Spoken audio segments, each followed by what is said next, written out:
Non. Non. Ah, pour bien. Ce que je lui babé, hein. Au coup, il a monté la mobola. Et ça la rapace, hein. Ce que je lui babé. Au coup, il a monté la mobola. Et puis ça kanda moko. Et puis ça kanda. Comment détester batoto. Comment penser que bato moto ba baby sivina yo. Ok, ça chouane en moko. Pour mon aki poso wana. Ok, ça na mindele. Mais comme mon a posa mondele. On lundi tellement noki. Maman, ok nanga. Oh, le bino qui ne sait la moi massage à sauna, moi jacuzzi.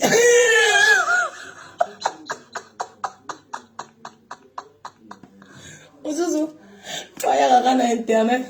Azela batinda ye moi ba 2 euros à bateau, moi ba 20 euros. Eh, mais ils a passé. Moi quand je gana tikirano, na tikite. Na ko zo nouvelle collection, faut na installer nouvelle collection. Ta na ozonga. Ngana tiki wapi. O sekizana na lobina bino ngana tiki. O lobina bino ngana tikirano. Na ko zo nouvelle collection. Faut na installer nouvelle collection. Ta on aussi ça ça la publicité la vidéo la mike na silisi. Après na yiko vendre rando. Na lobina bino na tiki. To continue été, bientôt été, faut na que nous une nouvelle collection.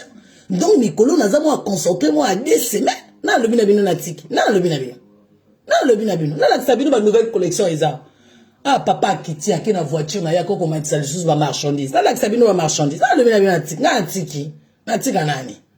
Oh. Nini? Ebele bo me la ba champagne nga tiki. Na tiki te. Ça y est. Pourquoi bina bino ebele bo nga tiki na tiki wa? O eza mosala nanga eza côté sa bilamba nanga na internet. Yango on esa la rapé mondeli nanga vana rapembe nanga po amona nanga na za battante. Malgré wana apesa kanga, malgré vie wana sala ka pona nga, soki ba film sous ka na sala raté. Yango wana zala ka pembe nanga za ka fier nanga pour na bunda ka pe. Voilà. Pour ce que zo mondeli wana za na mo ba moyen. Faut l'accès que yo pose à bâton. Faut pas tout l'accès comme bali kozana simanae. Faut l'accès pe attends tinga même 2000 euros à marchandise hein. Même 1500 même 3000. Nga moko pe na bakisi mo à 1000 euros. Et pesa le sou mobile courage. Boy ba rangote. Ya ngona nga na salaka. Parce que mon salaire pesa ka mobile a respecter yo. Oui, vous êtes papa écoute. À que vous avez marchandise.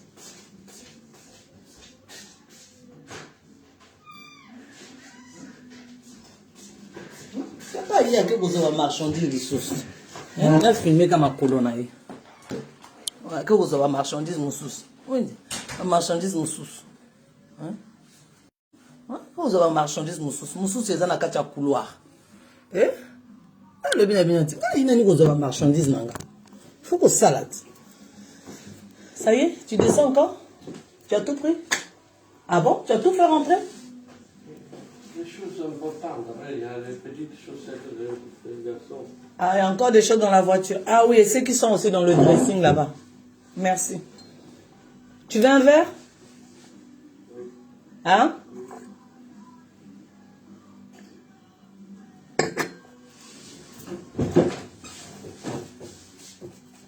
Il est où ton verre? Dans ta chambre? Comment ça? Hein? Maintenant tu as une chambre ici, toi? Hein? Dans ta chambre? Ah, c'est pas frais ça.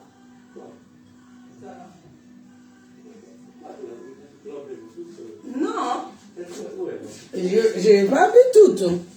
C'est toi qui as bu. Nous deux. Non, c'est chaud. Non, demain. Non. Un peu. Qu'est-ce qu'elle doit faire là? Ou bien je prends au frigo. Mets au frigo. Mais je ne veux pas ouvrir d'autres au frigo. Hein? Je ne veux pas ouvrir encore d'autres. On va te voir. Après, on va encore te mettre sur Internet. Il n'y en a plus. Ici, tu vas la mettre. Pour la faire. Oui, après, je mets 2 minutes. Tu vas passer, je veux pas qu'on te voit. Oh. Tu es comme Sébastien, tu es maintenant qu'on te voit tout le temps dans les caméras. Après, ils vont encore prendre tes photos, ils vont encore mettre sur Internet.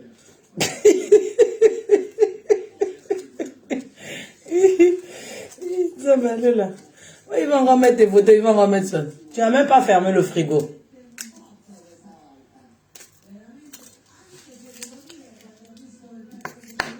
Ah.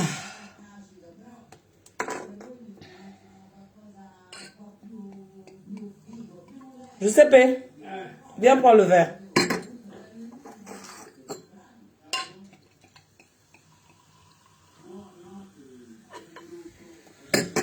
Giuseppe, tiens. Chin. Salute.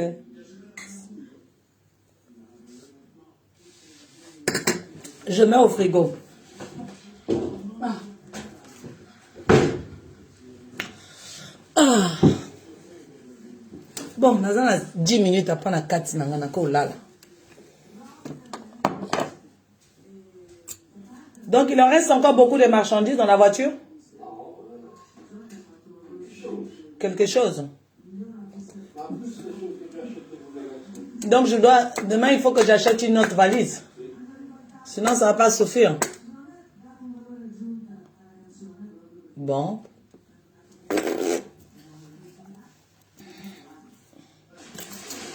Tu vas prendre toi la valise ou ça sera moi? C'est toi qui vas aller chercher la valise ou c'est moi? Non. Quand on va où?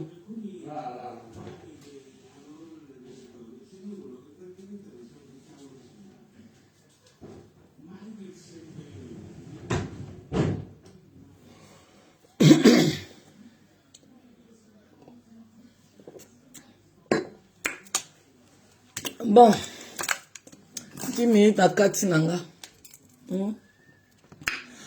Azalaka na posa lelo na sala moi direct. Comme ils a page à sika, na boosta ngoma moki, na banama oya ko sala moi de temps en temps moi ba direct à miki.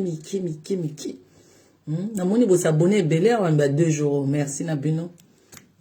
Nzamba pambola bino. Botalaka.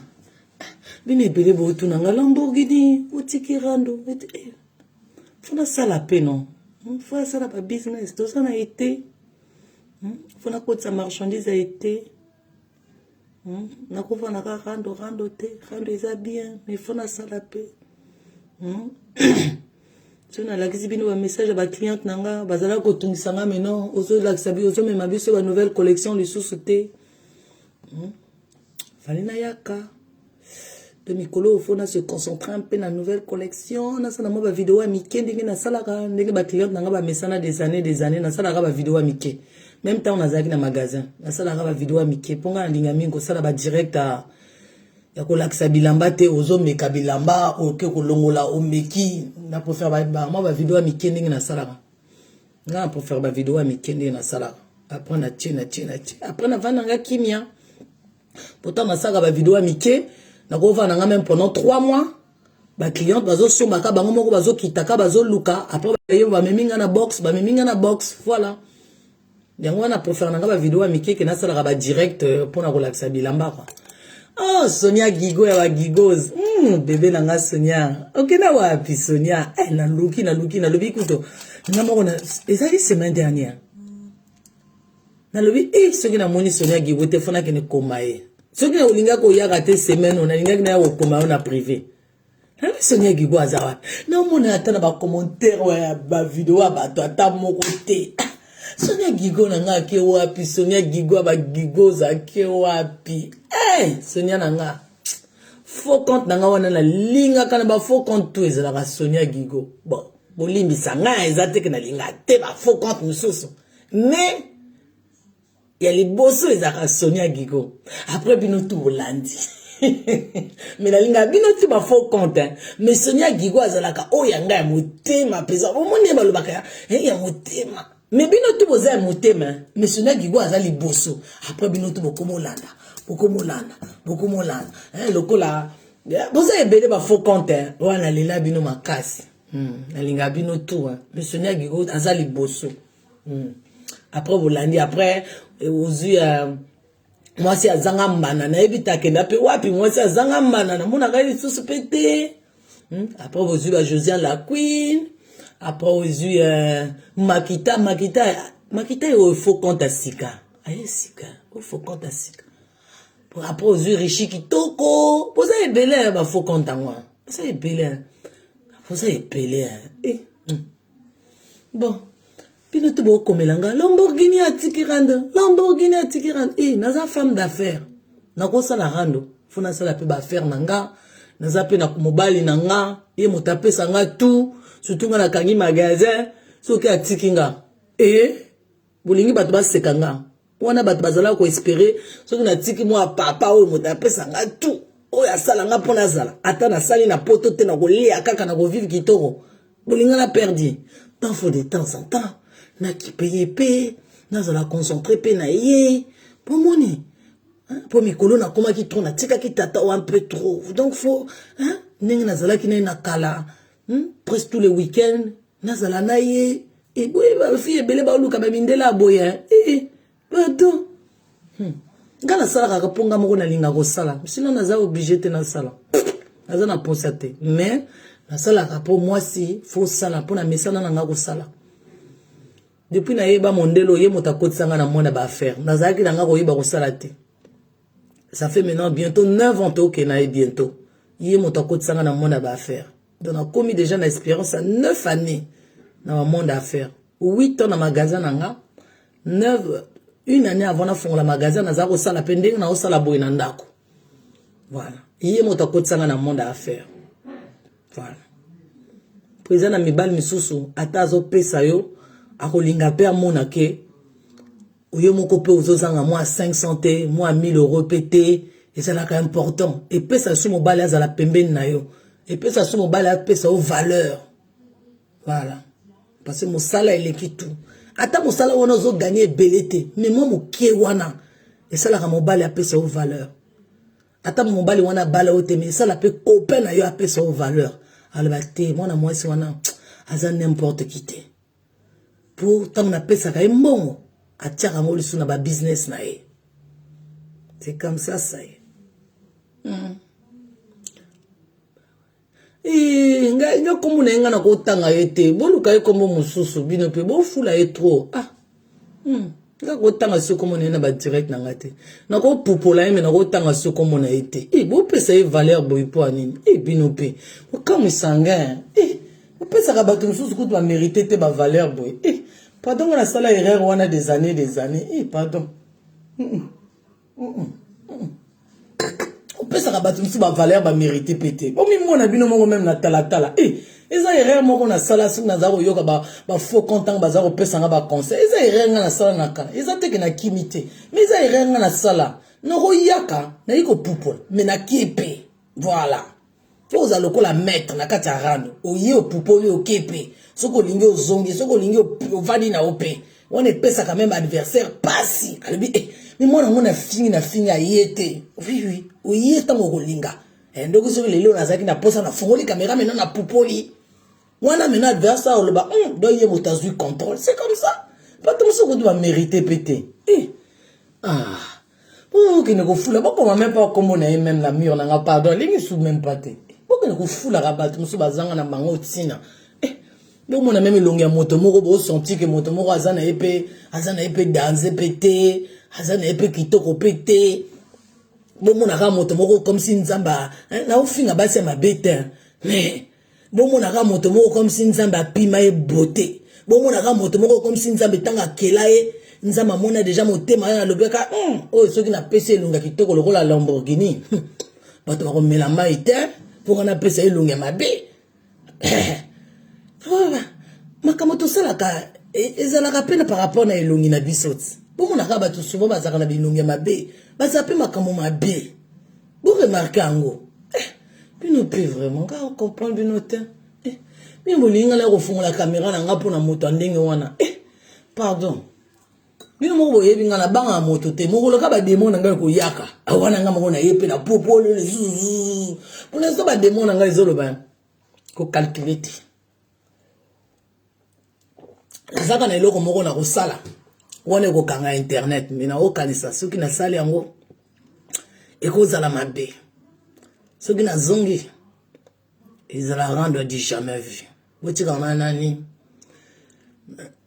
na yaka mardi na nouvelle collection na nga na kotisa ngo nani na ba page na ba cliente na nga ndenge natindaka bango na privé parce que naza na ba cliente na nga wana ba mesana déjà donc na kosa nouvelle collection na tindi déjà bango donc naza déjà ba okomela nga déjà ba modèle wana ba lingi voilà parce que nga na sala clientèle na nga makasi parce que naza quand même ça fait déjà 7 ans naza na internet na sala business na nga malgré nazaki na magasin nazaki pe na clientèle na nga pe internet bref donc botika nga nani tant na yaka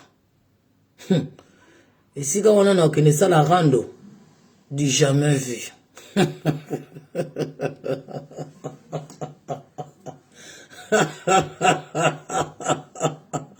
ozala kimia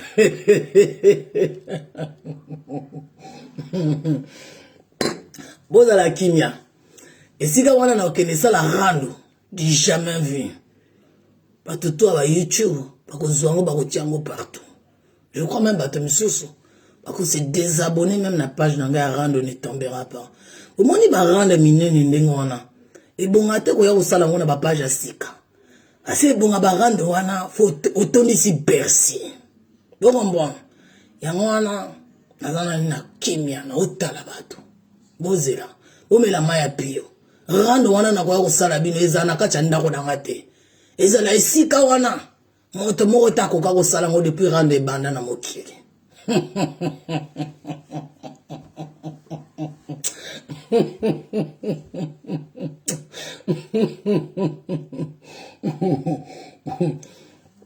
peut-être même kozala rando nanga même suka na ko clôturer et cela qui kona ko sabinote bozela po na ko ya kosala ngwa wate faut tasala ngona rando ne tombera pas. Bonjour mon bébé Lily, bonjour mon bébé Trésine, tu vas bien? Malongo, tu vas bien? Eza rando wana na koya kosala ngote na miro yo. Parce que rando ne tombe blessé de guerre. Balobi na ngana ko bana kosala ba direct. Parce que eza qui tellement signalé donc ba bloquer ngango. Donc ba bloquer nani une semaine. Après ba débloquer une semaine, naza na droit ko tia ba photo, ko partager ba vidéo mais ko sala direct naza na droite. Donc ko débloquer d'ici 18 jours. 18 jours et qu'il y a un Nokia. Ça va vite. Ça qui 28 jours. Donc, comme les gens à 18 jours. Donc, na wa ko sala bino rando moko. Depuis rando e banana Facebook, moto moko asala ngote. Parce que nga mwana wana na ko tanga sokombo na ete. Na ko ya soko sala ka ba même rando te. Non. Rando wana na yo ko sala bino ko zana ka chanda ko na ngate. E ko sala esika moko moto moko te. Ako quand même ko finga ennemi na ye kuna. Vous comprenez? Voilà. Vous savez, na zongi na quoi suko finga été même maloba. Non, vous excusez nga. Non, na zona ton on attend. Bon, le bina bino fina nga tout na ko sala ka ba cinéma. Non. Les a orgueillité, je vaux mieux que tout ça. Non. Donc, voilà la kimia. Ah ouais, on sala moi attend. Je crois que t'es belé ba ko se désabonner na page nanga ya blessé de guerre na ko sabinote. Batebele bakoloba donc ya solo azalaka ndoki donc ya solo asimba kabakisi pour rendre wana esika na okende sala ngo kozala du jamais vu na photo de l'adversaire à l'appui ce qui est betinga pe na photo à moi adversaire à l'appui en plein live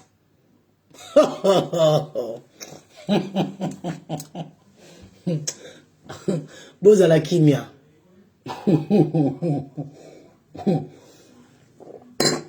photo à moi, on a réfléchi, pour moi, on a mérité. Mais, s'il s'agit d'une photo à moi, on a l'appui.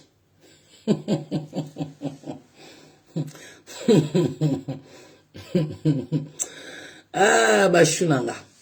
Vous avez la kimia. Vous avez se concentrer dans le business. C'est important, hein? Pour battre belé, bazosta nanga ba distraction pour na perdre même papa nanga italien. Mais yé na ko perdre été pour ya za motema Lamborghini. Vie wana lelanga makasi. comme mikolo na yaka na Italie te na sali presque 2 mois na ye na Italie te yango wana yi kozwa nga suite na palace azwi nga suite kapu voilà pourquoi po nazwa lisusu esengo na nazonga lisusu dans 2 semaines omonte azwi nga suite pourquoi na yaka omona pourquoi nazwa lisusu comme ayebi nga alingaka biloko ya minene ya kitoko wana omona yango wana azwi nga mwa suite omona donc kuna oza na chambre kuna oza na baignoire tala baignoire monene même 10 personnes bakosokola minoko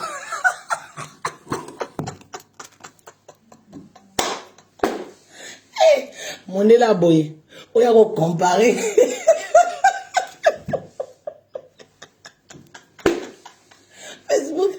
Facebook esekisaka ngai mondela boye oya kocompare mondela boye oya kocompare na bambro ya mindele Métis Cayenne bokanjaki nini yanga atiki rando te nani nazongi te nayi nanga kana ndi kosekisa Métis Cayenne yo ozwi kombo ya ndeko nanga Métis Cayenne yo bokanjaki nini bomela bachampagne na pamba bo se préparer dans 2 semaines nakoya kokanga internet du jamais vu naka kosala bino rando na kati ya ndako te bino bokosi ke boza Satan 10 ntango na okita dans 2 semaines ekozala Satan 30 moto akokita bino Satan 10 ngai ekozala Satan 30 bomela mai ya pio Satan 30 moto akokitela bino na internet bino te bokosa bomela mai ya pio bokanzenga na yo perte na ngai sino bakanda koganga kakakakakaka naza mwasi ya liboma te naza femme d'affaires nayebi valeur nanga nga moko ntango na mitali na talatala mikolo na lobi je vaux mieux que na koganga mikolo tu funa ko beta bino ka bombo moko di jamais vu ozela 2 semaines parce que rando wana funa sala ngonka na mire na nga ya blessé de guerre ko zala rando du jamais vu moto moko te depuis rando banda sala ngote na ko zala moto liboso na ko sala histoire ya rando Lamborghini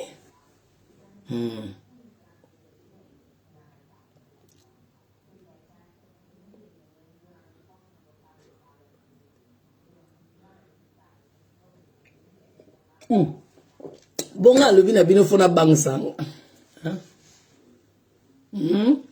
nga lobi na bino fona bangisa nga na sola kana faux compte na go pesa na go fula ote na go fula ote oza mukinza pozo kozaki makasi peti olinga oyaka na kombo na moko yiko finganga omoni mami na ya changer comme mibali nga depuis boyebi nga bofinganga nazaka na mobali na nga tango nazaka na voyagera na ye nazalaka na ye tango nakende osomba mpe bamarchandise nazalaka na ye mbalokuti na filme tango azofutanga marchandise vraiment si voilà marchandise à combien soki bolingi mpe na memi bino mpe bomoni preuve marchandise à combien et pas ba n'importe quel bilamba voilà au moins déjà na tiemo à première partie ils avaient bilamba chinois te nga te que ça va vrai marque italien et pièce moko ekutaka 20 euros te 10 euros te ensemble moko minimum et banaka déjà na 40 euros 60 euros yango wana bato nanga basombaka bilamba epai nanga ntango bato ba cliente nanga batushaka balobaka oui ou ils a n'importe quelle matière te voilà Facebook ekosa biso te Facebook ezosala biso tosangana Facebook ezosala biso tokoma ndenge moko mais na vraie vie tokosangana te yango wana koya suku ganga ndenge mbwa te ndenge akala esile soki na kiti na beti obi après na sili na kie mami na bino moto aza mwasi ya bambwa na groupe na bino moko déjà akenda Dubai ngana akenda Dubai te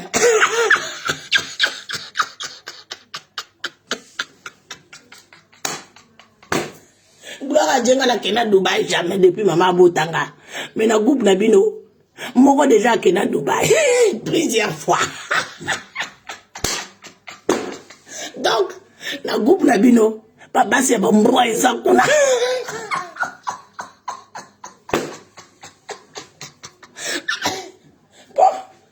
Mamakama bania wana wuti eza na Dubai no. Bon, bokene tuna moto na bino mosusu wana. Akoloba na bino ke na groupe na bino. Moko akendaka mingi Dubai, tanga kenda Dubai, après azongi ake kofongola eloko. Omoni na groupe na bino, basala déjà bato bania boye.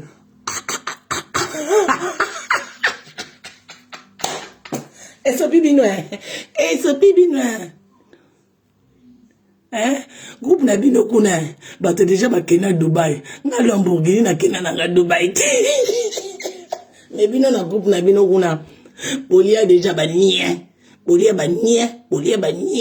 Boke kozwa bania, boke kozwa bata ba Dubai, basibi bino na sima, basibi bino na basali bino bania na kati ya monoko, bashikote bino, bambwa basibi bino kuna.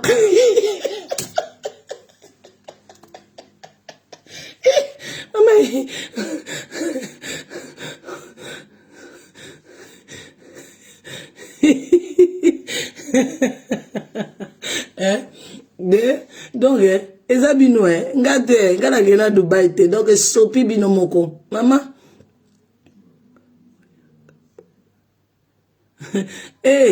ndeko nanga Clarisse, ça va Clarisse donc sopi bino omoni mami na bino mosusu wana mami na bino wana combien de mibali a changé depuis abana ko finganga na août non a changé déjà combien de mibali ngana changé ngana zanga na papa na nga italien. Donc ngana mami na bino wana liboma wana pe yepe na kotanga kombo na ete iye mutaza vrai ndumba minga ta una voyage boye ka toujours kana chambre kombo mobali moko soki na kena restaurant kombo mobali moko ngana bino na za ndumba po ya za mondele yango wana komi ndumba soki ezalaki moyindo na za ndumba te. Donc, ce qu'on change mes balles à miindo, même 3 dans l'année, aux andumba te. Ce qu'on zobi mana mondele aux andumba. Et sopi bino mabe. Je préfère mon bali oyo. Au moins, azola li sanga kitoko. Ala li sanga na ba suite. Ala li sanga na ba hôtel na ba 5 étoiles. Ala li sanga na ba hôtel na ba palace. Amemanga na ba 5 étoiles na ba restaurant. Lelo na uchi ko lia na hôtel à 5 étoiles. Ozwango wapi?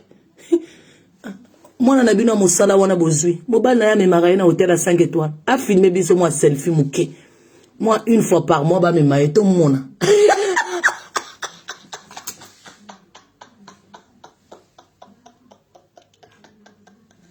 na kofi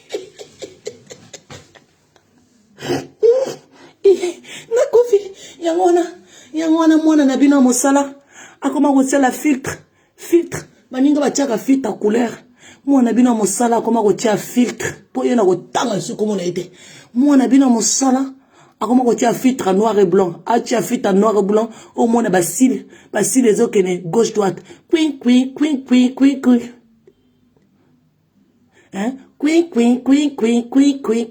mona na bino mosala ma be wana salite ko kozwa bolo bana eno ko lala lokolanga talanga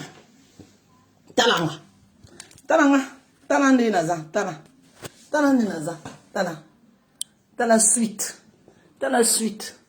tala suite nenge za kitoko, tala suite. Soko koti kuna, chambre kuna, ok kuna, chambre, oyewa, chambre, ozango wapi.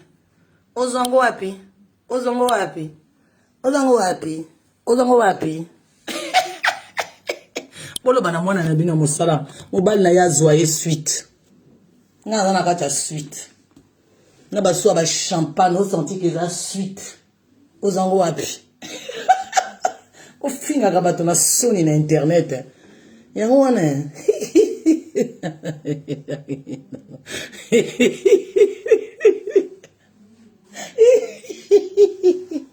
Bomoni bukanza kinga na tikirando te na tikite. Nazozonga dans 2 semaines au kanga bino internet. Bokolela la bino tout. Vous êtes dans 2 semaines. Vous êtes là. Vous avez bina.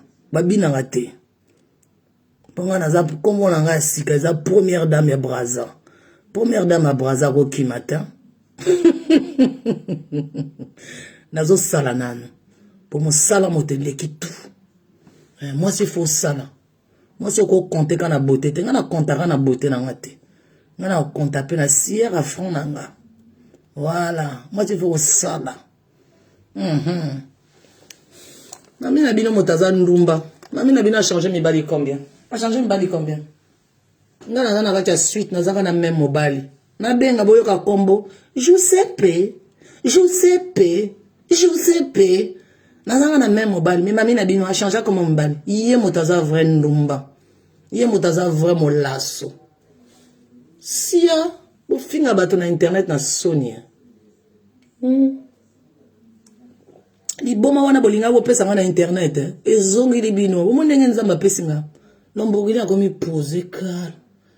Na ya kaka na yo finga bino so nga moko na lingi. Pour l'instant, nazana na ba business nanga. Bo kanisa nini?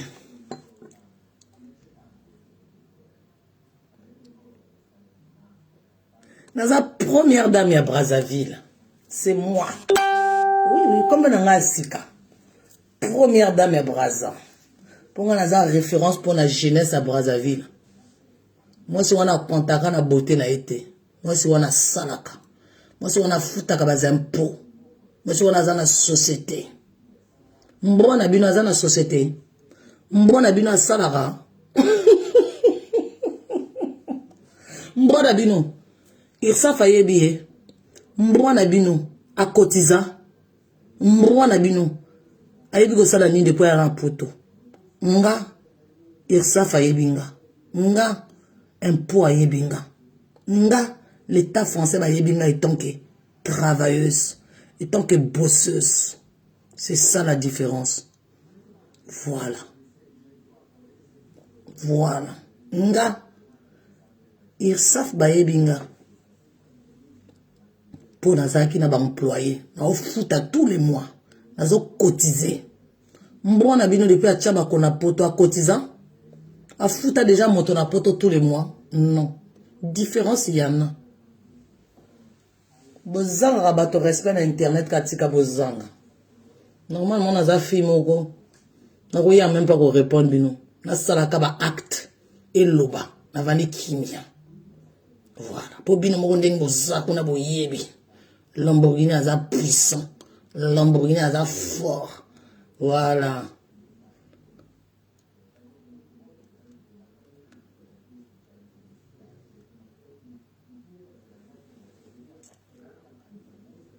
Voilà.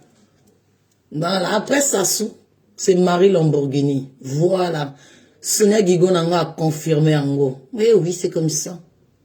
To yebi yo na ba site tout bobim sa ba photo bino soko bo yebi nga na ba site bo tia ba photo te bino bobim sat bino moko bo posa déjà vinanga 1 na adopta bana nanga 2 na kolisa bana nanga te bana nga ba komi bientôt mosusu wana l'année prochaine 19 ans donc moi na 19 ans a koloba kutu 3 bokosa nini susu 3 bokosa nini susu ke na adopta bana nanga na kolisa bana nanga te na boma moto na mboka nanga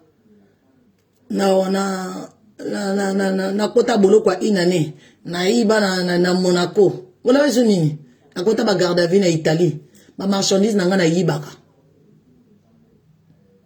wala wezo nini na vinanga wala ni c'est quelle connerie na vinanga y a pas très longtemps boyi ko bimsa sunini comme connerie lisoso que na bomi zairoi boling balo ba sunini nazana ba site internet mais ceux qui nazana ba site internet bon mais ba preuve avec le numéro à l'appui boko kangate na l'équipe no tous les lots te boke na mabele maman omoni yo zo lala na katia salité nga ala na katia suite hôtel à 5 étoiles a uchikolia tranquille. Voilà, l'obina tongo, donc ils ont déjeuner tranquille pendant 2 jours. Mais yo, la minute aux awap. Donc c'est comme ça, ça y est. Voilà. Eh ben oui.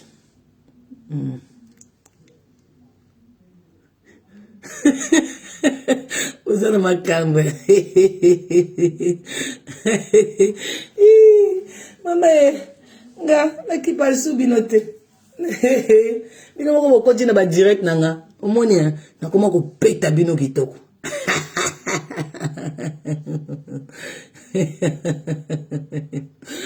Voilà, faut commenter gaga. Pour yo za droit Emmanuel là. Voilà. Mais un vrai exemple à Brazza. Yango na batoto ba suppléer na tika ba bêtise. Je vaux mieux que ça. Voilà. Yango na moninga na komi na kwana nga na oyaka. Mais ndinga kala ni sauter. Parce que j'ai plus le temps à des futilités qu'on réponde bato moko ba ko comme ata na cheville na ote. Mais na oya osala rando à suka. Wana ko ya clôturer dans 2 semaines. Ils allaient rendre Lamborghini à Souka dans 2 semaines. Au camp internet. Après Naki. Avec la paix du Seigneur. Vous comprenez? Ils allaient rendre à Souka Lamborghini avec la paix du Seigneur. Et vous allez rendre mon affiche. Ils allaient dire jamais vu depuis internet et banda. Dans ça dans au camp internet dans 2 semaines. Vous mettez la bino tout maya pire. Vous regardez. Aya siko sala bino ba internet na ko ganga ndenga kala. Ni les sans effet. Ni les sans effet. Okokuna.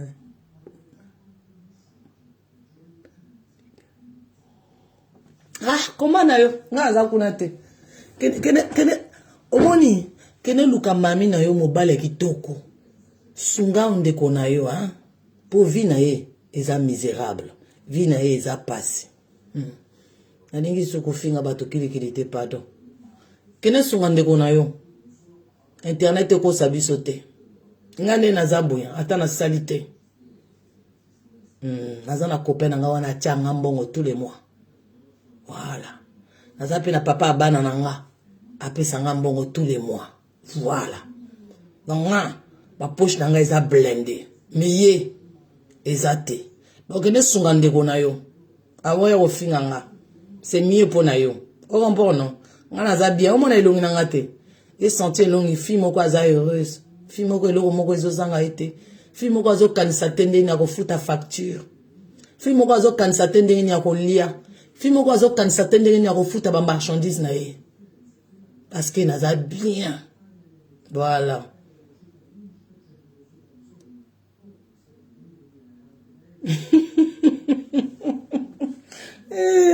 Ozalaka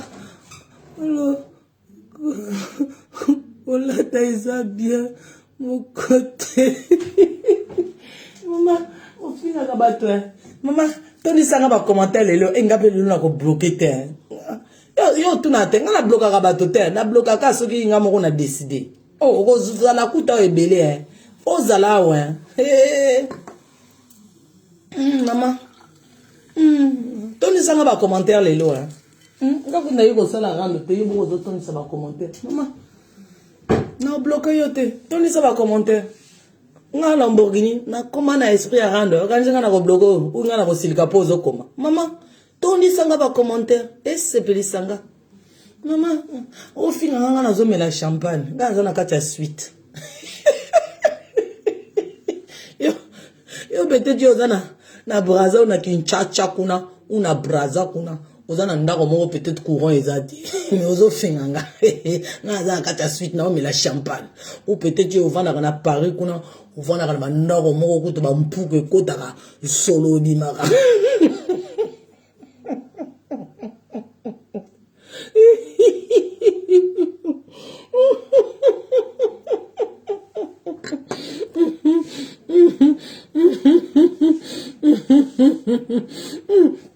aussi misinga touche d'un bon na okipote au moins te na bloqué ote soko aussi misinga touche kasi na bloqué yo falande bonanga ça va yo so fitinga moto moko yo yo monte na zo bloqué te faut ton sanga ba commentaire na za kaka ton sanga ba commentaire maman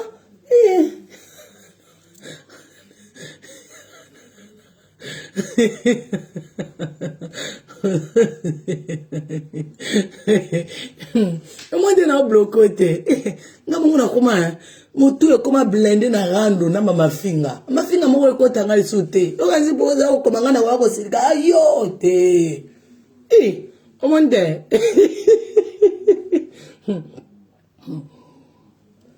Tuna SOS.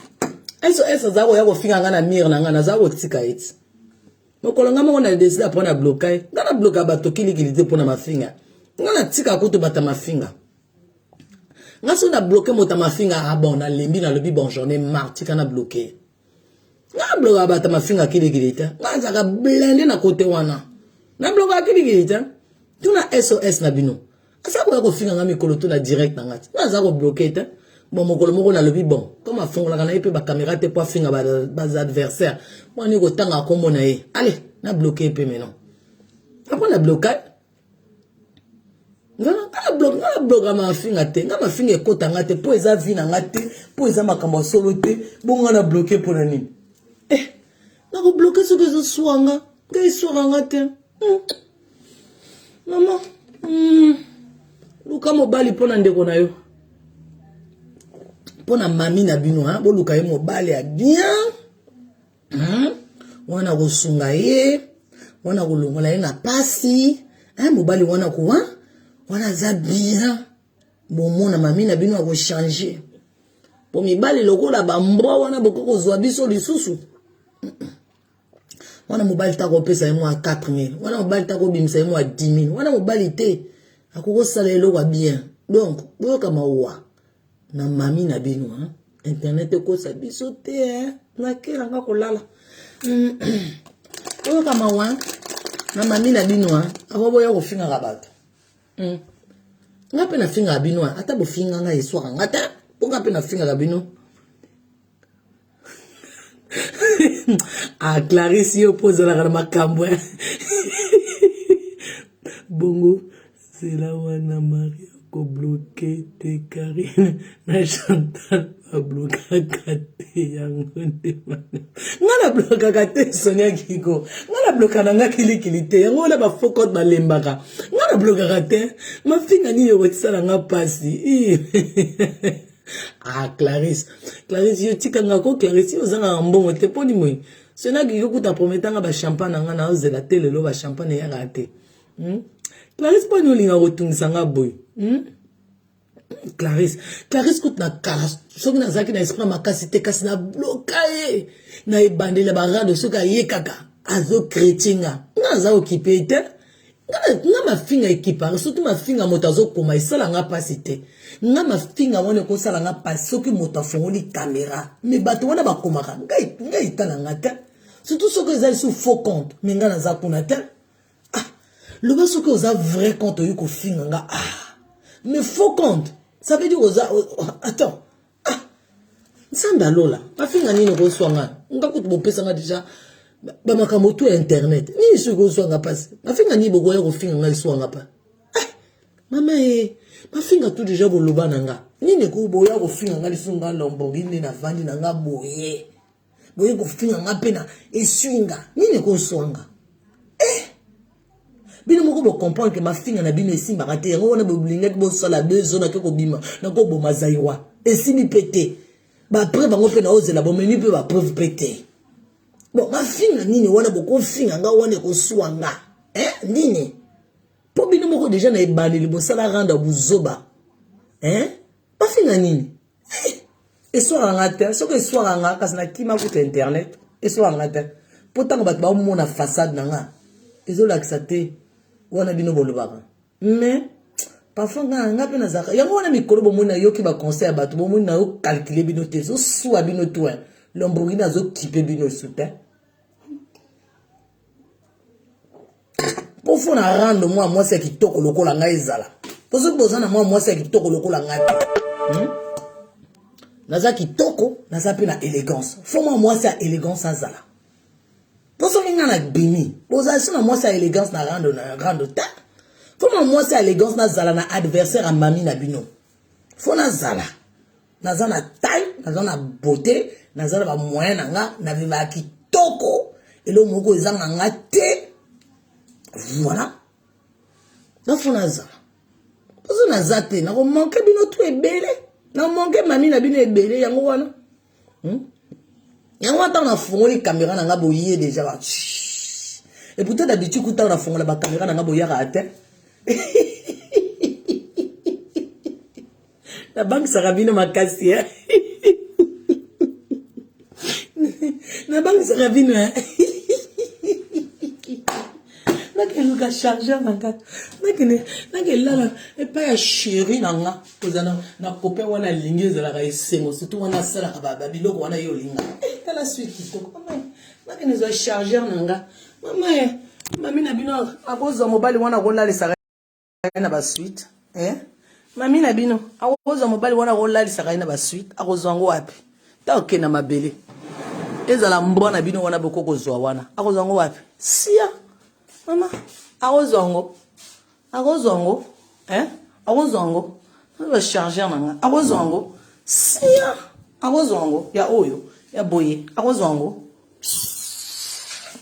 chambre sous souvena, arozongo, sia, au fin bato na Facebook na Sonia, na ken lala, au fin bato na Facebook na Sonia, sia, mbona bino wana boko gozo, abala mondele non, bolo banaye. Asala même une fois par mois akene rolala na ba suite soka okoka soki mobana azana mbongo mondele wana sia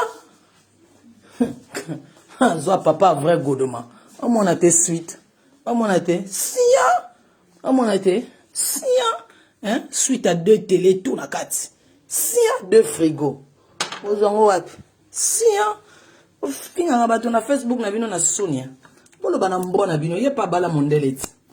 Bon, mosusu wana bana mondele te. Mibala miyindo basala kana bango ngo rarement. Ye wana bana mondele. Bolo bana ya sala ngoti. Soka kokoka. Soka ko sala ngo. Bolo bana yeti. Mbona bino wana bokoko zo. Bolo bana mbona bino wana. Téléphone ngo ekomi décharger vous en ana. Et quand même.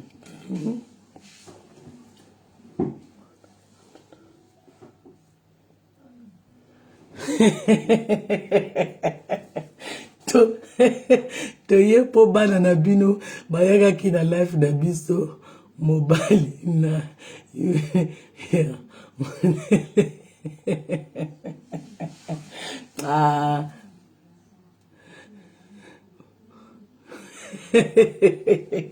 vraiment mo finga ka bato na Sonia sia yo finga bato na ni moko na chambre za combien. Soko za na suite à monene boy. Bébé za combien? Au final bato na Sonia na internet. Bonga na za fille moko humble, za lolendo te. Au final bato na Sonia, za ko na besoin na sala te. Mais na na sala parce que mi bala boy soko salita ko tika o vite fait. Mais soko zo sala. A mona ko zo compter kana mbongo na epete. Aiza la kuta za la toujours pembe na yo. Sia.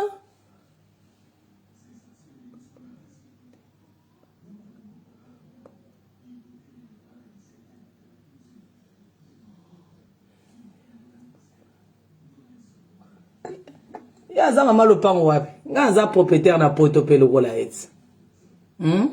Lopango wapi? Ya za propriétaire. Nga na za propriétaire. Aleki nga na nini? Nga za propriétaire na poto. Ya za propriétaire na poto. Bonga aleki nga na nini? Nga za na ba montre ba Rolex. Nga za na ba saka ba Chanel. Nga za na ba saka ba Gucci. Dans la collection, tout est sac à grande marque.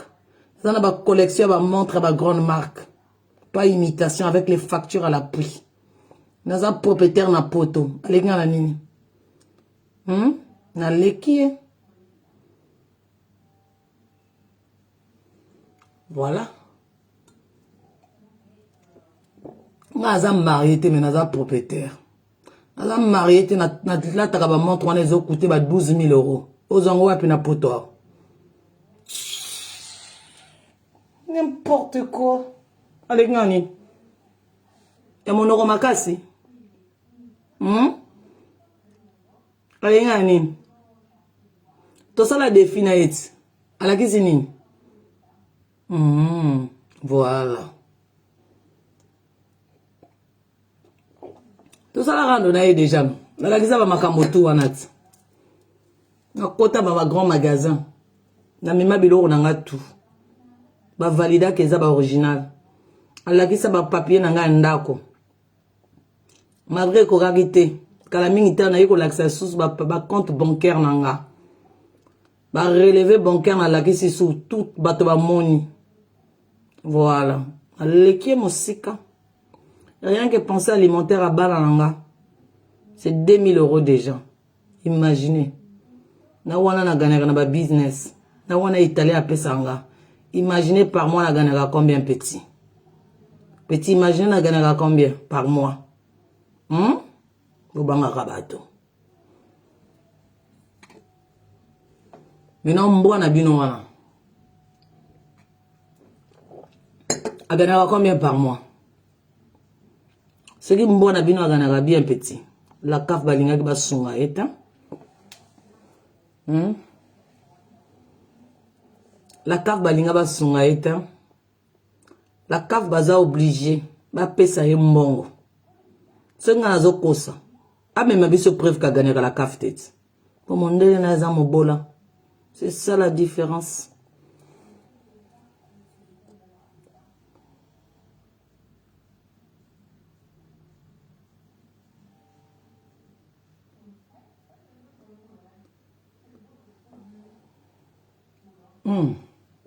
Donc c'est comme ça y est. La sala rando na moto na bino abim amemanga jamais biloko. Bolo banae amema biso. Soka ganaka la kafte. Tokoyeba ke mondele na yaza na mbongo. Voilà, c'est ça la différence. Mais ngala mbogini ganaka la kafte. Soki moto azo vendre poto, azo gagner aide à l'état te. Bon imaginer idéologie. Voilà. Donc moto moko azo finga nga azo gagner la CAF. Mwana na bino mosala boko kozwa gagner la CAF. Mbwana bino a gagner la CAF. A vivre grâce à la CAF. Wa finga moto la gagner la CAF te. Parce qu'on va na poto zo gagner la CAF te. Ça veut dire oza danser, na za désolé. Na loba na eto sala rando wana ti. Ala kisango, amemango. Na loba na eto sala rando wana. Amemanga ngana mema soki na ganaka la CAF ye pa mema amemango nga vana poto na ganaka la CAF te bana nga la CAF va kolisa bango te na naza danser na bana nga banga ka bato na Facebook si bonsoir ma sœur Jenny, tu vas bien? Bonsoir ma sœur Niki, tu vas bien mon amour de sœur Niki? Mota fongoli life na ye nazo ye mananga banze mwanzambe bokoti kapobo lobakaka. Bon, les là vraiment pas rendre. Attends, moi, il faut lire life n'est qu'à pas yemba na ye. Yang wana linga suko appuyer bouton te même ko yemba. Oh, to koti po papa to na bino pe ba yaka ki ko finga biso. N'importe quoi. Au moins na bloqué terre. Au moins ninga ma finga ekiparanga terre. Encore ils a page à sika. Faut finga ebele po to ni sanga ba commentaire, hein?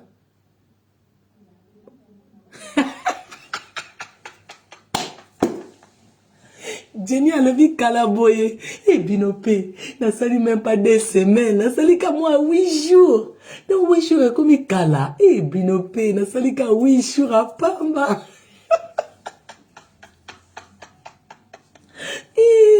Salut Sandrine. Et maman Jenny. N'a sali qu'à 8 jours. 8 jours comme il cala. Et maman Jenny. Manuela Keta Salinini, elle a fait quoi ma soeur chérie Manuela Keta? Elle a fait quoi? Oh ma soeur Jenny, ah na pesi aussi si wap. Oyaka okomelanga na box. Yo okomelanga lisu même pour tout nanga santé. Eh ma soeur Jenny, kalavi, na sali ka 8 jours na botika ngana na pema. Ça nani ba nouvelle collection non nouvelle collection faut installer nani ba nouvelle collection mosala nanu après rando ils ont loisir mais faut nani mosala après mosala rando bomoni ngata na kotsaka bomoni ta na kotsaka nouvelle collection après na ko après faut na zonga dans 2 semaines on va sur ba nouvelle collection mususu wana commander ba modèle wana ngamo na commander ezaki na ba catalogue mais ezalaki na na ba rayon te. Après, il faut que ça du sous. Après, on a ceux qui n'ont pas même 4 mois. Na ebi que collection et ça donc bato bazo kotaka bazo commander na bango ata même si nazo chatter. Voilà. C'est comme ça. Voilà. Moussala naniko.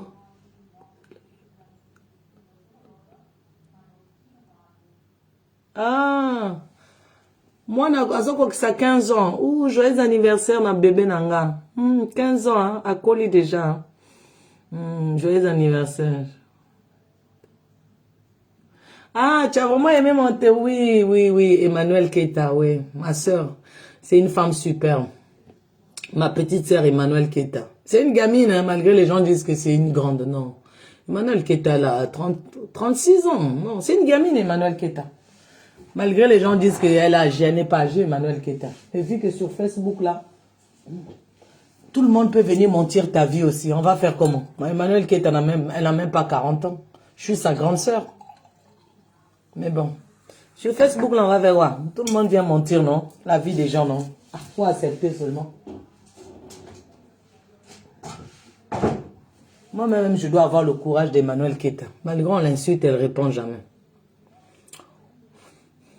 Quelqu'un qui a les papiers, mais on vient toujours mentir qu'elle n'a pas de papiers. Il faut voir l'immense. Comment les gens peuvent mentir sur Facebook. Quelqu'un qui a fait les enfants avec les gens français, mais on vient dire qu'elle n'a pas de papiers. Tout ça pour qu'elle vienne montrer. Elle est forte quand même. Vraiment. Emmanuel Keita, elle va avoir 36 ans. Hein. Je suis plus âgée d'elle de 2 ans. Hein. 36 ans ou 35 ans. Emmanuel Keita n'est pas âgé, mais bon. Parfois, quand on fait un peu les botox aussi, ça peut un peu fatiguer plus vite la peau aussi. C'est tout. Les botox c'est bien, mais il y a un côté aussi défaut. Parce que quand ça finit, le gel qu'on te met là dans la peau, si ça finit, tu es obligé d'aller remettre encore. Si tu ne mets pas, la peau se fatigue vite. C'est un piège en fait avec les botox. C'est un grand piège. C'est bien les botox parce que ça te donne, tu as une bonne mine, tu es toujours rayonnante, tu brilles. Donc tu es toujours comme si tu avais 20 ans. Tu vois, quand tu as 20 ans, tu brilles. Mais le défaut des botox, avant 6 mois, dès que tes 6 mois arrivent, si le chirurgien t'avait dit 3 mois ou 6 mois avant que ça arrive, tu dois déjà prendre rendez-vous pour qu'on te mette encore. Si tu ne mets pas, allez, ça te fait le visage qui tombe, ça te fait maintenant les cernes, ça te fait la fatigue, ça te fait moche. Donc ça te fait vieillir en fait en avance. C'est dangereux en fait les botox. C'est pour ça moi je n'aime pas trop ça. Je l'ai essayé une fois. Il y a 3 ans, j'avais essayé ça. Une copine m'a dit, Richie va faire. J'ai fait ça. C'est vrai que j'avais... quand tu fais le botox, my God. Si je fais le botox quand j'arrive là, vous allez même dire comme si je suis sirène. Parce que tu as le visage nickel. Mais quand la date arrive, c'est quand tu as mis dedans là. Quand ça finit. Quand c'était fini la mienne là, je reconnais... Moi-même, je savais même plus mon visage, c'était quoi. J'étais obligé maintenant d'aller maintenant dans les soins là, dans les instituts. Maintenant, on me faisait maintenant des remoulages. Je sais pas comment on appelle ça. Voilà, pour remettre encore mon visage comme avant là. C'est pour ça, moi, je n'aime plus ça. C'est un peu dangereux. Ou si tu dis, tu veux faire les botox, tu dois le faire tous les 6 mois, tu dois respecter. Mais si tu ne respectes pas, c'est dangereux pour toi. Voilà, c'est juste ça l'inconvénient. Mais tu sais, ma chérie, en fait, le problème de Facebook, c'est comme s'il y a trop de la sorcellerie, je ne sais pas. Hein. Il faut vivre comme tout le monde si tu ne veux pas avoir des problèmes. Sinon, tout le monde va te détester. Il y a des gens qui vont s'approcher de toi juste pour chercher à connaître. Tu fais comment? Et quand les gens s'approchent envers toi, quand ils voient, elles n'ont pas eu ce qu'elles voulaient pour être comme toi, après elles viennent t'insulter. C'est ça en fait Facebook. C'est ça en fait.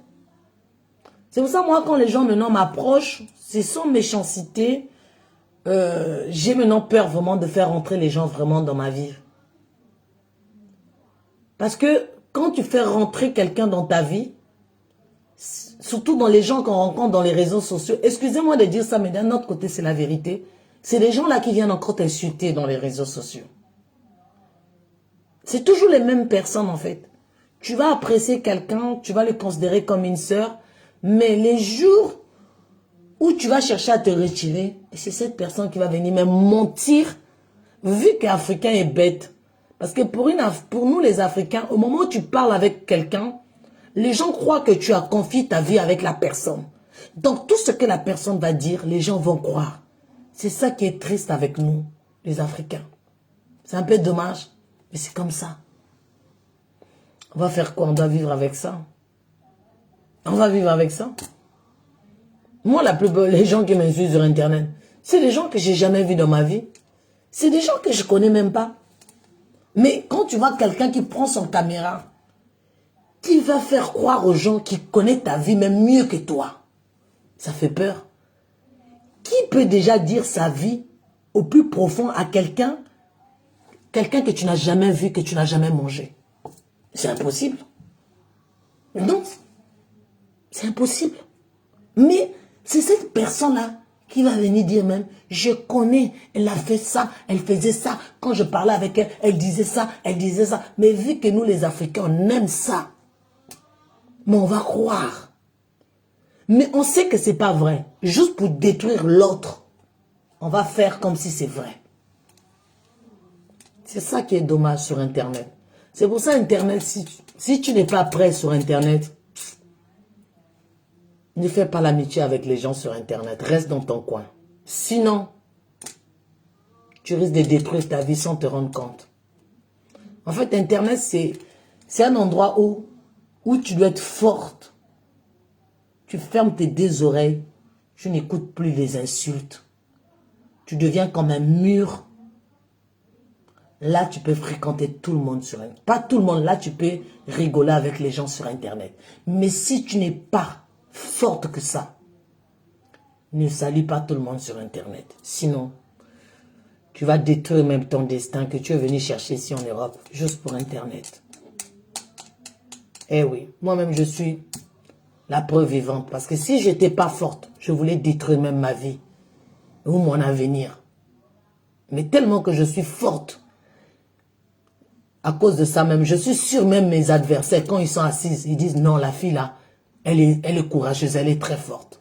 Parce que tout ce que les gens ont dit sur moi, tellement des mensonges, 90% il n'y avait que des mensonges. Je pouvais fuir l'Internet. Je pouvais même me jeter par le balcon. Et des gens qui connaissent, qui te connaissent ou qui te côtoient dans la vraie vie, savent que c'est pas vrai. Mais ce qui est dommage, ces gens-là, ils viennent juste t'appeler pour te dire, oui, faut pas. Salut ma sœur Gigi, tu vas bien ma grande sœur? Mais c'est pour ça ma sœur. Non, ma sœur Jenny, je leur donne plus le temps comme avant. Tu as vu toi-même, tu m'as dit, hein, tu es maintenant où je te vois plus. Parce que j'ai décidé à plus leur donner le temps. Regarde, il y a un faux compte qui est rentré. Hein. Elle m'a insulté, elle a vu que je n'ai même pas hurlé comme avant. Ce faux compte-là est parti toute seule. Parce que je n'ai plus le temps. Tu viens m'insulter quand je sais que ce n'est pas vrai. Pourquoi je vais hurler? Je te laisse. Ce faux compte m'a insulté. Ce faux compte est parti, je ne l'ai même pas bloqué. Parce que, pourquoi? Elle croyait qu'en disant ça, je vais hurler comme avant. C'est fini ça. Au moment où je sais que ce n'est pas vrai, pourquoi je vais hurler? Pourquoi je vais me fâcher? C'est comme ça. Avant, je leur donnais l'importance. Oui, peut-être, oui, parce que c'était pas mon monde. Quand les gens t'insultent, après tu t'emportes aussi. Mais maintenant, j'ai mis mes gilets par balles. Hein. J'ouvre mon direct. Si quelqu'un vient m'insulter, je te laisse m'insulter. Jusqu'à ce que tu vas finir et tu partiras toute seule. Et je te bloque même pas. Et ça fait plus mal encore. Je ne l'ai pas bloqué. Le faux compte est parti. Ça fait encore mal. Parce que quelqu'un ouvre son live, tu viens l'insulter. Tu insultes. La personne ne te bloque pas, la personne ne t'insulte pas. Tu t'en vas encore. Qui va mal dormir? C'est ce faux compte. Parce que devant un faux compte, se cache quelqu'un derrière.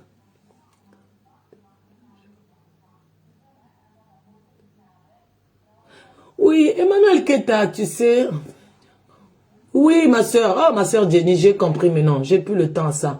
Emmanuel Keta, bon, là, je vais pas encore parler de ça, mais c'est une fille qui est brave. Elle a vécu ici sur la Côte d'Azur avec nous, hein, avec son mari Kafou, voilà. C'est Kafou qui l'avait emmené sur la Côte d'Azur, bref. Donc, je ne vais pas parler encore de ça, j'avais déjà parlé de ça, voilà. C'est une sœur, voilà. Voilà, que Dieu l'aide, voilà. Et pourtant, je l'avais dit de plus côtoyer des gens, de rester dans son monde. La dernière fois, quand on a discuté, quand elle m'a appelé, voilà, mais bon, je crois qu'elle n'avait pas compris encore. Là, je suis en train de voir encore, les gens l'insultent encore. Que veux-tu, ma chérie? C'est comme ça. Oh, merci, ma sœur Gigi, c'est gentil. Merci, Yayananga. Oumela, Yayananga. Yayananga, Oumela. Zalaka pemeni a petit na yo. Oui, la dernière fois, Emmanuel Keta m'avait appelé, c'était quand j'avais intervenu dans son direct, on a beaucoup discuté. Je lui ai dit de ne plus faire entrer les gens d'Internet dans sa vie. Mais je crois qu'elle fait toujours les mêmes erreurs. Je vais faire quoi encore? Je peux rien faire. Donc, que Dieu apaise son cœur, que Dieu donne à ma soeur Emmanuel Keta un peu de discernement et de sagesse, voilà. C'est comme ça. La dernière fois, on a discuté, elle m'a dit, Lamborghini, je te promets et tout. Bon, elle m'a pas dit, je te promets, elle m'a dit, non. On a discuté, voilà. Je te promets, non, c'est trop dit. Le français est un peu compliqué. Non, ça, je te promets. Mais, elle m'a dit, non, je suis plus dans ça, mais bon. Là, j'ai vu encore une autre fille qui l'a encore insultée pour venir mentir, qu'elle n'a pas de papiers et tout. Voilà, quoi. Donc, que Dieu l'aide, quoi. Que Dieu apaise son cœur, qu'elle soit loin de tous les gens d'Internet. Les gens l'insultent. Emmanuel Keta n'a jamais porté l'imitation. Hein. Emmanuel Keta, bref, on s'en fiche des imitations, mais elle était mariée avec un homme qui gagnait 100 000 euros quand même. Nous tous là, dans l'époque, on était derrière Emmanuel hein, pour bouffer un peu nos 30 euros. Moi, j'ai dit la vérité. Hein. Voilà, donc c'est comme ça. Donc c'est comme ça. Mais bon, sur Internet, les gens vous insultent comme ça. Wow. C'est comme ça, Internet, il faut assumer. C'est une belle femme. Moi, je lui ai dit de quitter tout ça là. Qu'elle cherche son blanc. Emmanuel Keta, elle mérite d'avoir un blanc même comme en italien. Avec son élégance, avec sa beauté. Et elle aime un peu trop les whites. C'est ça. Elle aime trop les blancs. Elle aime trop les Africains. C'est ça aussi. Et elle aime un peu les jeunes musculés là. Hein? C'est ça, Emmanuel Keta. Elle aime trop les jeunes musculés. Et les jeunes musculés, quand tu les suis, tu perds ton destin ici en Europe. Elle oublie que son jeune musculé qu'elle avait pris en Afrique, c'était en Afrique. C'était le footballeur. Et ça, c'était la chance qu'elle avait eue. Mais non, elle n'est plus avec le footballeur. Elle doit avoir les directions juste d'aller chez les Blancs. Et pourtant, là, en ce moment, elle est maintenant avec l'une de mes amies aussi qui habite en Belgique. Qu'elle est beaucoup maintenant avec elle, celle qui habite en Belgique, là. C'est mon amie aussi. C'est pas mon amie, mais c'est une... bon, pas compatriote parce qu'on ne vient pas du même pays. Comment je vais définir ça? L'une de mes connaissances, voilà. Celle qu'elle fréquente en ce moment qui habite en Belgique. Je ne vais pas citer le nom de la fille, voilà. Elle a qu'à chercher un blanc, quoi. Elle sera mise avec un blanc. Mais bon. Après, quand on est habitué trop avec le go-go-go des Africains, c'est difficile d'aller chez les blancs. Parce que les blancs, parfois, parfois tu as envie qu'ils te tapent ça longtemps. Parfois, c'est pas longtemps. Après, dans la vie, c'est un choix.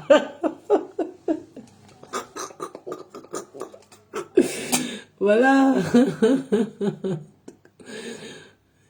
Donc, en tout cas, c'est ça, hein, mais bon. Eh oui, ne rigolez pas, hein. Parce que ma soeur, vous êtes venu mettre même le nom d'Emmanuel. Moi, je parlais même pas d'Emmanuel là. Vous aussi, vous êtes grave. Hein? Pourquoi vous êtes venu mettre même le nom de ma soeur? Laissez-la tranquille dans un coin. Laissez-la tranquille dans son coin. Pourquoi vous aimez toujours mettre le nom d'Emmanuel? Laissez-la tranquille.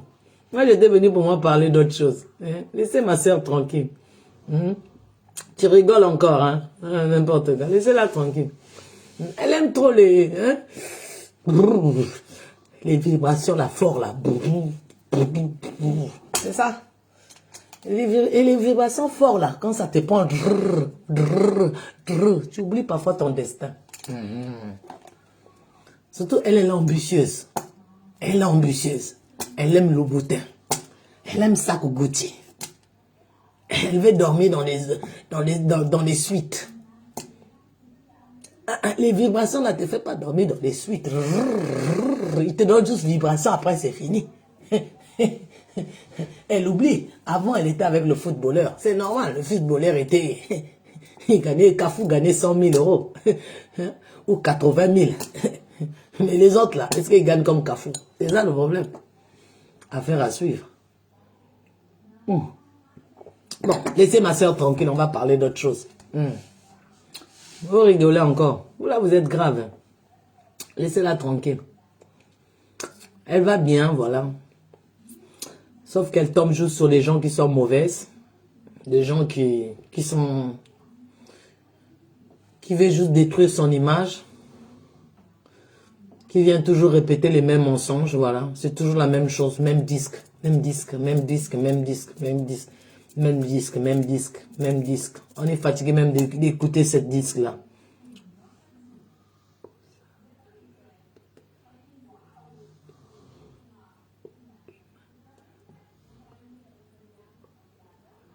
Hein? Posonayo et Bimi frère. Vous avez... Si, moi, je suis comme la kimia. Sote funa bana ko sala ngo meno posona ngai nazongi posona nga kala nazongi kimia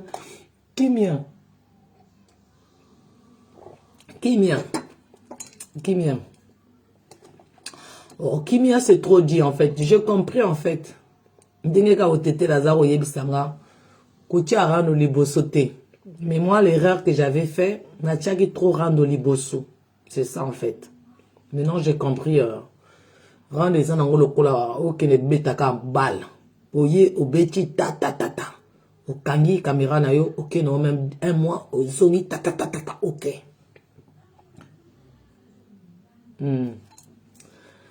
Donc, c'est ça, mes chéris. Donc, c'est ça. La vie, c'est un choix, mais bon. Après Internet, il y a trop de méchanceté. Internet est commis plus les gens mauvais que les gens bien. Donc, après, on doit assumer. Hein? C'est comme ça, Internet. On va faire quoi? Moi-même, là où je suis devenu plus qu'un cabri mort, même. Qu'est-ce qu'on n'a pas dit sur moi? Oui, non, je vais parler ici en français. Donc, sur cette page, je parle maintenant en français, comme sur Marie Lamborghini. Voilà. C'est blessé des guerres que je parle pas... Je parle pas le français parce que je sais là-bas, il n'y a pas les étrangers. Marie Lamborghini, je sais là-bas, il y a que Ivoirien, Camerounais, c'est mix. Là-bas, quand je fais le direct, c'est toujours le français. Ici aussi, c'est ma nouvelle page, ici, c'est que les français. Voilà. Oui, ma sœur Jenny, Internet, il y a trop la sorcellerie. Avant, je confondais un peu tout. Mais non, moi, même si quelqu'un vient m'insulter, je m'en fiche. Ah! Parfois, la personne même qui t'insulte même là, elle ne sait même pas comment elle va payer son loyer. Et tu es là à t'énerver avec la personne. La personne avant qui t'insulte là même, papa n'a même pas payé son EDF. Mais elle a quand même le courage de faire son faux compte pour venir t'insulter.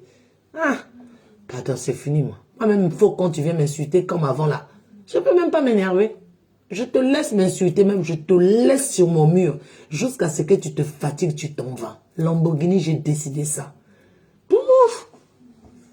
Aujourd'hui, je vous ai montré la preuve. Hein. Je ne peux même plus m'énerver sur les faux comptes. Qui, moi? Bonsoir, Eric. Viens venir m'énerver pour moi. Hein? On va traduire. Viens venir m'énerver pour moi. Ah, ça les faux comptes là. Attends, je vais venir m'énerver pour moi. Ah, Tu es pauvre. Si je suis pauvre, c'est pas grave. Je suis mytho. Si je suis mytho, c'est pas grave. Hein? Tu es pauvre. C'est pas grave. Tu es mytho. C'est pas grave. Mais je suis mytho. Je vis mieux que vous qui ne sont pas mytho. Je suis mytho. J'ai tout ce que je veux qui ne sont pas mytho. Je suis mytho. J'ai ouvert 2 magasins ici en Europe. Vous, la majorité, vous n'avez même pas ouvert, même un petit magasin, même à 2 mètres. Mais je suis mytho. Entre vous et moi, qui est le vrai mytho? Je me fatigue pour moi. Je suis mytho, je rentre dans les grands magasins comme je veux. Je dépense les 5 000, les 4 000, les 6 000, les 10 000 quand je veux. Oui, je suis mytho. Vous-même, depuis que vous êtes arrivé en France, là, vous qui m'insultez. Enfin, vous n'êtes même pas rentré même dans un simple Gucci là pour payer même un sac même de 4 000 euros. Ou de 3 000 ou de 2 000. Ah, maintenant, moi, je vais me fatiguer. Ah, ça, c'était avant, pardon. Ça, c'était avant, je finissais mon souffle là, pardon. Ensuite, moi, je m'en fiche. On verra. Maintenant, moi-même, pour venir répondre même mon adversaire, il faut me faire même 10 directs. Si ce n'est pas 10 directs, je ne réponds plus mes adversaires. Il faut 10 directs. Non, l'adversaire va me faire au moins 10 directs. Tu m'insultes, tu m'insultes. Quand je vais calculer 10 ou 5, là maintenant, je ouvre maintenant mon putain de caméra, après je t'insulte. Mais si c'est juste 2 directs, moi, je ne réponds plus jamais à mes adversaires. Moi, maintenant, Lamborghini, pour répondre à mes adversaires, mon adversaire doit me faire au moins 5 à 10 directs. Quand tu me fais 10 directs, quand je viens te répondre, je te réponds au moins 5 fois. Après, je m'en vais. Parce que je suis la première dame maintenant de Brazza. Première dame de Brazza ne répond pas pour 2 directs. Parce que tu m'insultais à ce direct, je viens te répondre. Non. Il faut que tu m'insultes 10, 5. J'avais dit ça, hein, j'ai tenu cette fois-ci. Il faut 10, 5. Là, je te réponds. Si c'est juste 2 directs, je ne réponds pas. Première dame. Je suis maintenant la première dame de Brazza. Appelez-moi première dame de Brazza. On dit quoi? La première dame de Brazza, c'est moi. Après, Madame Sassou, Antoinette Sassou, c'est moi Lamborghini. La première dame de Brazza. Voilà. La plus belle de toutes les Brazzavilloises qui sont sur la toile. Non, pas toutes les Brazzavilloises qui sont sur la toile. Ça, je retire. La plus belle de toutes mes ennemies Brazzavilloises qui sont sur la toile. C'est moi Lamborghini. Voilà, je vais parler de mes ennemis, parce qu'il y en a qui sont plus belles que moi quand même. Hein? Mais je suis la première dame.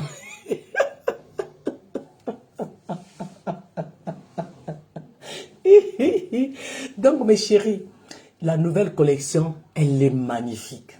Non, j'ai ramené des choses, des combinaisons, des ensembles, des blouses magnifiques avec des pantalons, mais une vraie tuerie. Je crois cette fois-ci, c'est Dieu qui était avec moi cette fois-ci quand j'ai choisi mes vêtements. Ah, vous savez, le métier le plus difficile, c'est le métier des vêtements. Parce que tu peux acheter et tu peux même pas vendre ça. Parce que si les clientes n'ont pas aimé, le métier le plus difficile, c'est pour ça, dans le milieu des vêtements, beaucoup de gens tombent. Parce que tu peux mettre par exemple 3 000, 5 000, 10 000. Bon, quand tu as un magasin, tu fais des gros achats. Tu arrives jusqu'à 10 000. Donc, quand c'est l'été, il faut minimum 15 000 pour remplir ton magasin, pour satisfaire tous tes clients. Minimum. Donc, l'hiver, tu as 15 000. L'été, tu as 15 000. Sinon, tu ne peux pas satisfaire tous tes clients. Ça, c'est normal quand tu as un magasin. Bon, maintenant, moi, j'ai plus le magasin, je travaille à la maison. Donc, quand tu travailles à la maison pour satisfaire, tu n'es pas obligé de prendre tout un coup. Donc, tu peux faire, par exemple, de 3 000 à 4 000. Après, si ça finit, tu vas encore. C'est un peu différent. Vous voyez? Parce que le problème dans le monde des business, dans le monde des vêtements, tu dois prendre toutes les tailles. Donc, tu ne peux pas prendre juste 1. Non, il faut prendre SML. SML. Si, par exemple, il y a d'autres vêtements là où tu as jusqu'à double XL. Donc, tu vas commencer à M. SML. X, double XL. Donc, imagine-toi. Donc, imagine-toi quand tu tombes sur des vêtements, par exemple, qui coûtent 50 euros, en prix de gros, ou 60 euros. Lui, ça monte très vite. Mais, je suis très content, j'ai reçu. Aujourd'hui, je ne sais pas, comme si j'avais l'inspiration, comme si j'ai choisi des choses. Non, quand j'arrive là, je dois l'acheter un nouveau téléphone bien. Parce que ça doit bien montrer les bonnes images. Voilà, je dois prendre avant le dernier, hein, Samsung là. Parce que moi, j'aime pas trop acheter les téléphones en Italie. Je sais pas pourquoi. Parce que quand ça tombe en panne, là, les Italiens, ils sont trop problématiques. Donc, je préfère toujours acheter en France. Voilà, donc, quand je rentre lundi, là, je dois aller prendre un bon téléphone. Et mardi, je vous fais les vidéos. Parce que les images, cette fois-ci, doivent sortir là, un bec. Parce que la nouvelle collection, là, il n'y a pas photo. Il n'y a pas match. C'est bombe. Il y a tous les prix. Hein. Il y a tous les prix. Il y a les kimonos. Les kimonos, c'est pas cher. Les kimonos, j'ai pris juste pour faire pleurer quelqu'un. Mais c'est pas trop mon style dans mes collections. Normalement, je n'aime pas ça. Juste pour faire pleurer quelqu'un, j'ai pris ça. Et sinon, c'est pas trop mon style dans mes collections, j'aime pas. Parce que moi, j'ai une clientèle qui sont plus ivoiriens, camerounais, qui aiment beaucoup les trucs un peu... Hein? Mais j'ai pris quand même.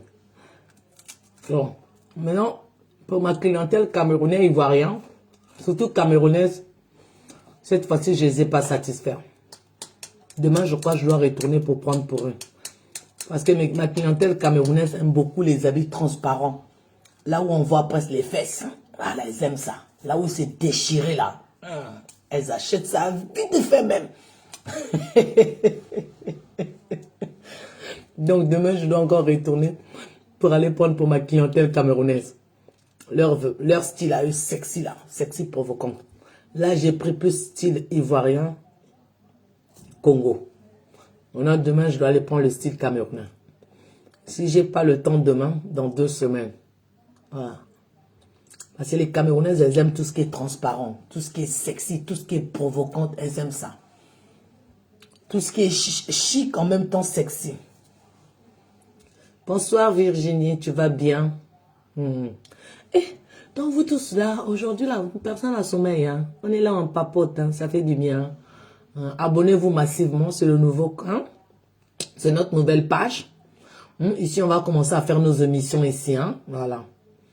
Ici, on va commencer à faire les émissions. Marie Lamborghini, c'est la page de business. Ici, ça sera la page, on va faire nos émissions.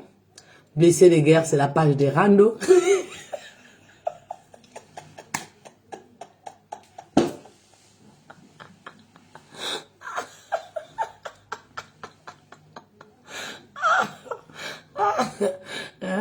Ici, on va commencer à parler. Hein. On va commencer à faire nos émissions. Vous allez commencer à appeler.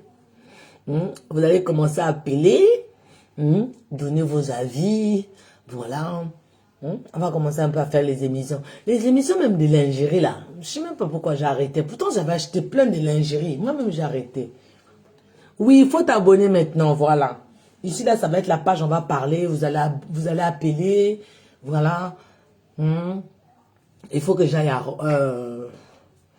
il y a un endroit à Rome là, je dois aller, mais demain j'ai pas le temps. Là où on vend que les lingeries, mais bon. Après, quand je vais acheter les lingeries, là, moi-même encore, je vais porter ça. Oh, merci Virginie. Hein? Tous les lingeries que j'ai achetés la dernière fois. Vous avez vu, je suis grave. Hein? Moi-même, j'ai porté presque la moitié. Et d'autres, j'ai partagé aux clients. J'ai même pas fait l'émission. Salut Nadège. Vous savez, je suis grave. Hein? Donc, moi, j'ai fait l'émission. Oh, merci Nina. Oh là là. En fait, donc cette page, si je vois bien, ça va être une page internationale comme Marie Lamborghini. Oui, on va faire notre émission. On va faire notre émission. C'est Jenny, ma secrétaire. Jenny, avant même je commence l'émission là, toi-même, si tu veux pas me donner ton adresse, il faut me donner l'adresse de quelqu'un d'autre. Il faut que je t'envoie les lingeries parce que toi, tu vas être ma secrétaire. Voilà. Avant de commencer, il faut que je te dise, Jenny, je veux rentrer, parce qu'il faut une secrétaire quand même. Donc, j'ai besoin de toi comme secrétaire. Parmi les faux comptes, il y a toi. Il y a, comment il s'appelle? Il y a Sonia Guigo. Vous êtes mes premiers qui sont là. Les autres faux comptes aussi, je les aime beaucoup. Mais, toi et Sonia Guigo, non. Je ne sais même pas, je sais pas si vous m'avez fait quelque chose, mais vous deux là, je ne sais pas pourquoi, je sais pas. Mais j'aime tous les faux comptes. Mais vous là, je ne sais pas. Comme si je vous ai déjà vu, comme si, je sais pas. Ça peut arriver, hein, des choses qui arrivent comme ça, là, je sais pas. Il y a des choses comme ça, hein, ouais, je sais pas. Ah, mon chéri est en train de ronfler d'une manière, là. Le pauvre, aujourd'hui, je l'ai fatigué. Je suis arrivé...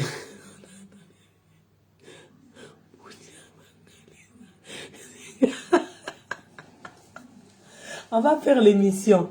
On va commencer sur cette page. Parce que je vois là, cette page-là, ça va être international comme Marie Lamborghini. On va faire ça. On va faire ici, là. Ici, là. Ici, on va commencer à faire les émissions. Je sais, c'est un peu difficile au tout début quand tu ouvres une page. Parfois, tu as 20 personnes, tu as 30. Je vais m'habituer. Après, ça va monter. Je vais m'habituer. Tout à l'heure, quand j'ai commencé, j'avais que 5 personnes. C'est comme ça qu'on sait une nouvelle page. Je vais commencer un peu à faire maintenant les directs ici, là. Parce que Marie Lamborghini, c'est commercial. Là-bas, je garde trop la page là-bas précieux. Parce que c'est mon gagne-pain là-bas. Je ne peux pas perdre ma clientèle de là-bas. Quand tu es trop attaqué, parce que là-bas, dès que je fais les directs, les gens signalent pour qu'on me bloque la page. C'est pour ça là-bas, j'aime plus faire les directs. Pour qu'on ne me bloque pas ma page. Moi, si je ne fais pas les directs, on ne peut pas me bloquer la page. Vu que je mets que les avis, au moins ça restera là-bas à vie. Il y a trop la méchanceté entre nous. Je ne sais pas pourquoi c'est comme ça dans la vie. Parce que vu qu'on m'avait déjà bloqué une fois 1 mois, si on me bloque encore, on va bloquer 2 mois. Après, on va bloquer 3 mois. Après, même 6 mois. Donc là-bas, je ne peux même pas faire les directs. Je peux faire les directs, mais rarement. Parce que je n'ai pas envie qu'on vienne me bloquer là-bas. On va faire notre émission.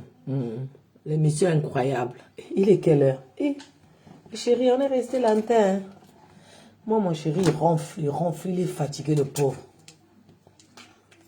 Dès que je suis arrivé ce matin, dès que je suis arrivé, on est allé directement acheter les marchandises. On a commencé à 9 h. Jusqu'à 15 h, on est sorti chez les fournisseurs. Il est fatigué. Le monsieur là, il m'aide beaucoup, hein. Et quand j'entends les connasses qui vont dire, après je vais laisser un homme comme ça là. Tu vas trouver un homme comme ça comment? Malgré son rang de social. Mais il est toujours là à me tenir la main. Quelqu'un comme ça là, tu vas le laisser parce qu'il y a une idiote qui est venue se mettre sur internet pour dire des sottises, après tu laisses. Vous faites rire les gens, hein.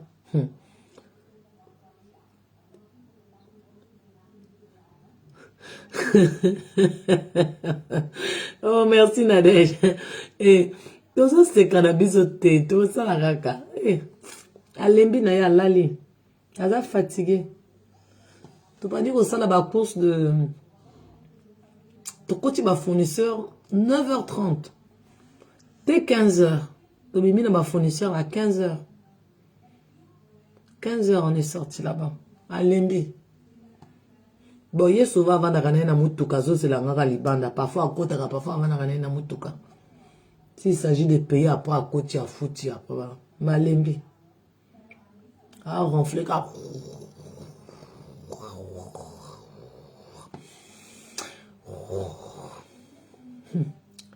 Natika tata boye, pour na bato moko ba yika ba lobi. Ça grâce. Akumi sa ranzambe.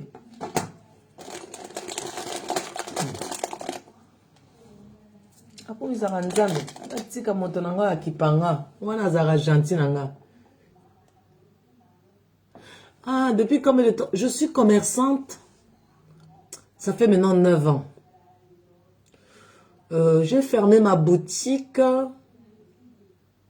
Ça fait même pas 6 mois. Donc, j'ai eu 2 magasins sur la Côte d'Azur. Et j'ai mon premier magasin, je suis restée avec mon premier magasin 4 ans. Après, non, 3 ans. Après 3 ans, j'ai ouvert un deuxième magasin. Après, vu que je ne pouvais pas tenir 2 magasins, ça n'allait pas avec les employés et tout. J'ai dit, bon, je ferme pour pas avoir des problèmes pour rien. Après, j'ai fermé notre magasin parce que j'avais pas quelqu'un de fiable. Sinon, je voulais même pas fermer mon premier magasin. Donc, j'étais obligé de fermer, bref. Après, le deuxième magasin, je viens de fermer, ça fait pas longtemps. Donc, dans le business, si je calcule, ça fait maintenant 9 ans. 9 ans, je suis dans le business. Parce qu'avec mes 2 magasins, j'ai l'expérience de 8 années. 8 années avec mes 2 magasins. Et avant d'ouvrir mes 2 magasins, je travaillais d'abord à la maison, comme je suis en train de travailler maintenant.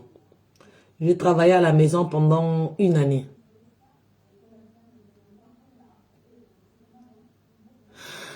Quel conseil je pourrais donner à vous qui veulent... En fait, vous voyez, en fait, le monde des affaires, c'est un monde à risque.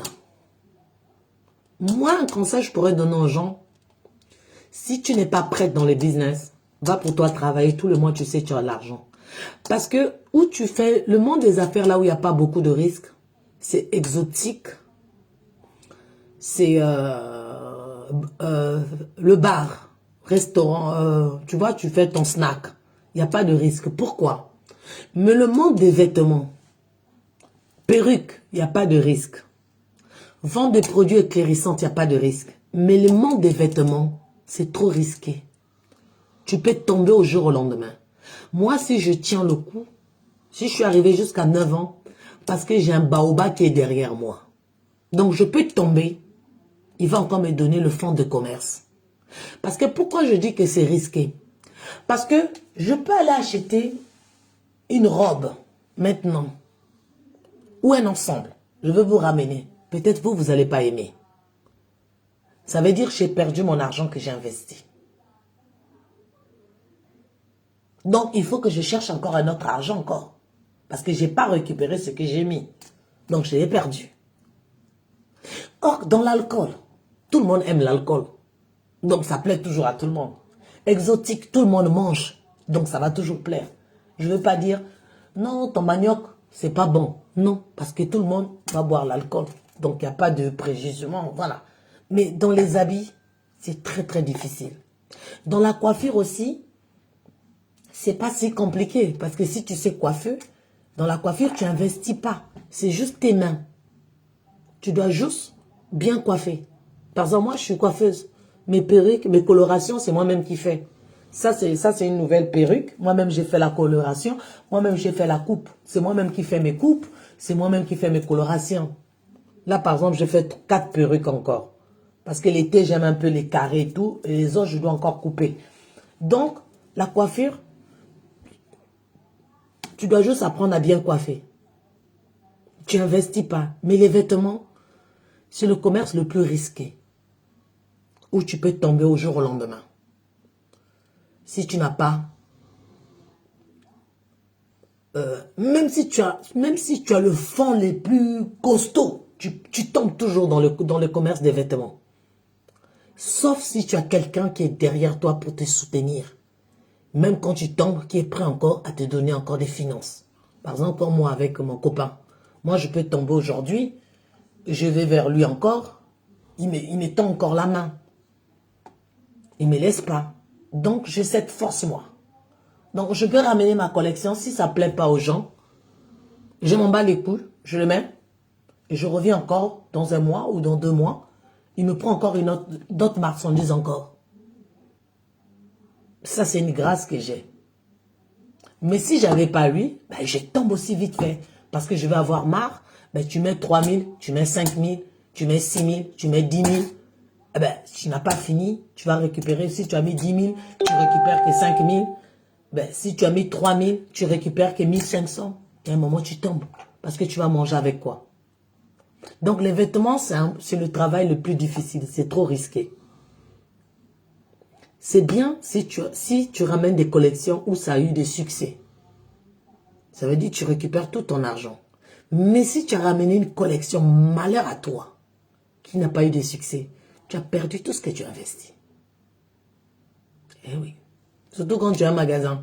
Tu dois prendre... Quand tu as un magasin, tu ne peux pas prendre juste 2 articles. Donc, tu dois prendre de la taille S jusqu'à XL. Donc, imagine-toi. Et en plus, tu ne peux pas prendre juste au XL. Donc, ça veut dire que ça fait 5 articles. Tu ne peux pas prendre juste 5 articles quand tu as un magasin. Donc, tu dois prendre 3, 3S, 3M, 3L ou 4S, 4L. Donc,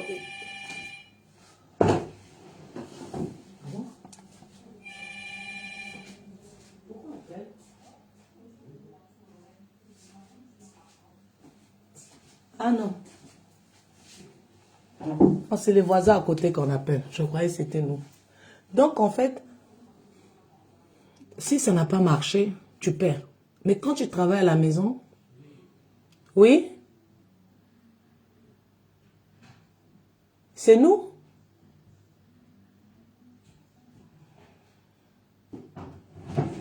Chérie, Oui. è venuta la polizia in bar. À quoi? La polizia. À quoi? La Pour moi? polizia, va. E tanto è guarda, Je te laisse. Je vous laisse. Attendez.